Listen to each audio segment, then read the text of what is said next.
आणि सुरुवातीलाच बातमी मुंडे बहीण भावांच्याबद्दल।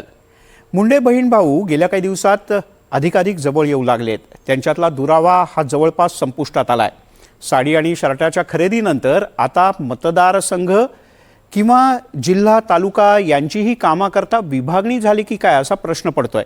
आणि त्याचं कारण सुद्धा तसंच आहे।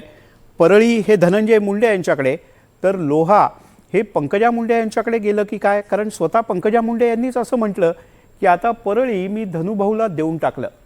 त्यामुळे खरंच या दोन बहीण भावांमध्ये जागांची सुद्धा वाटणी झाली आहे का हा प्रश्न उपस्थित होतोय। पाहूयात एक खास रिपोर्ट।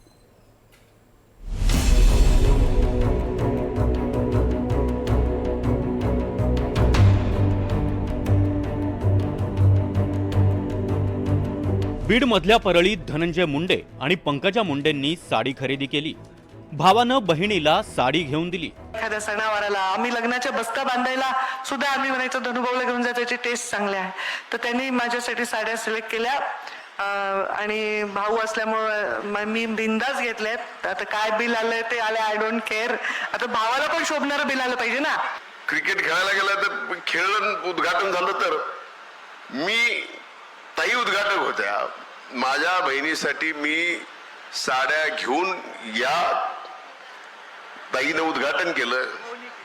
त्याची भावनी मी या ठिकाणी ताईचा भाऊ म्हणून केली आहे। धनंजय मुंडेंनी बहीण पंकजा मुंडेंना साडी घेऊन दिली आहे। त्या बदल्यात पंकजा मुंडेंनीही एक मोठं गिफ्ट धनंजय मुंडेंना देऊन टाकलंय की काय अशी चर्चा सध्या बीड आणि नांदेडमध्ये सुरू झाली आहे। हे मोठं गिफ्ट म्हणजे परळी की काय, याचं कारण म्हणजे नांदेडमधल्या माळाकोळीमध्ये गोपीनाथ मुंडेंच्या भव्य पुतळ्याचं उद्घाटन पंकजा मुंडे आणि धनंजय मुंडेंच्या उपस्थितीत झालं। त्यावेळी पंकजा म्हणाल्या, मी परळी धनुभाऊला देऊन टाकली आहे आणि मी माळाकोळीवर प्रेम करेन। माळाकोळीवर मुंडे साहेबांनी प्रेम केलं म्हणूनच माळाकोळीची पाण्याची योजना मी पूर्ण करू शकले, कारण ते साहेबांनी वचन दिलेलं होतं। परळी एवढंच माळाकोळीवर मी प्रेम करते। उलट परळीवरचं प्रेम धनुभाऊला करू द्या, थोडं देऊन टाकलंय त्यांना परळी, आता मला माळाकोळीवर प्रेम करू द्या। त्यांना म्हटलं तुमचा मतदारसंघ तुम्ही प्रेम करा, मी माळाकोळीवर प्रेम करते। माळाकोळी परळीपेक्षाही कणभर जास्त आमच्यावर प्रेम करेल। गोपीनाथ मुंडे नंतर परळी विधानसभा मतदारसंघ हा पंकजा यांचा होता। 2019च्या विधानसभा निवडणुकीत पंकजा मुंडेंचा पराभव झाला आणि हा मतदारसंघ धनंजय मुंडे यांच्याकडे आला। त्यानंतर पंकजा मुंडेंनी हा मतदारसंघ ताब्यात घेण्याचा अनेक वेळा प्रयत्न केला, पण तो प्रयत्न व्यर्थ ठरला। नुकत्याच झालेल्या नगरपालिका निवडणुकीत बीडसह परळी आणि धारूरमध्ये धनंजय मुंडेंची सरशी झाली। धनंजय मुंडे अडचणीत असताना आपण त्यांना मदत कशी केली हे सांगायलाही पंकजा विसरल्या नाहीत। क्षमा करणं मुंडे साहेबांनी शिकवलंय, प्रेम करणं मुंडे साहेबांनी शिकवलंय। आणि म्हणून जेव्हा वाटलं की आपल्या भावाला त्रास होतोय तेव्हा सगळे मागच्या गोष्टी मी विसरले आणि त्याच्या त्रासामध्ये त्याला मलम लावायचा प्रयत्न करण्याचा आम्ही प्रयत्न केला। हे मुंडे साहेबांचे संस्कार।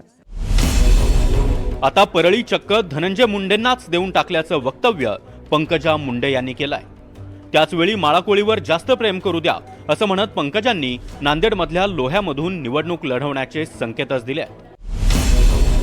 नांदेडमधलं माळाकोळी हा लोहा विधानसभा मतदारसंघाचा भाग आहे। परळीपासून लोहा जवळ आहे।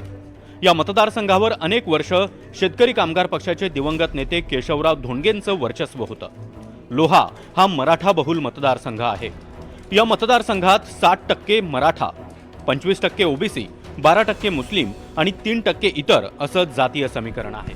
या मतदारसंघातून प्रतापराव चिखलीकर हे 3 निवडणुकांमध्ये 3 वेगवेगळ्या पक्षांकडून विधानसभेत पोहोचले। प्रताप पाटील चिखलीकर सध्या राष्ट्रवादीचे आमदार आहेत।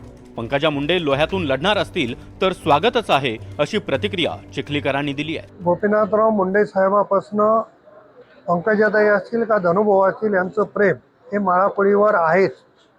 त्याच्यामुळं कदाचित त्या भावनेनं त्या बोलल्या असतील, परंतु लोक ज्या पद्धतीने अर्थ काढताय की धनंजय मुंडे साहेबांना परळी सोडली आणि मी इकडे लक्ष देणार, त्याचा वेगळा अर्थ जरी काढत असले, पंकजाताई जरी इकडे येणार असतील तर मी त्यांचं स्वागत करायला तयार आहे। खरं तर परळी हा पंकजा मुंडेंचा हक्काचा मतदारसंघ, पण गेल्या काही वर्षात परळी धनंजय मुंडेंच्याच बाजूने उभी राहिली आहे।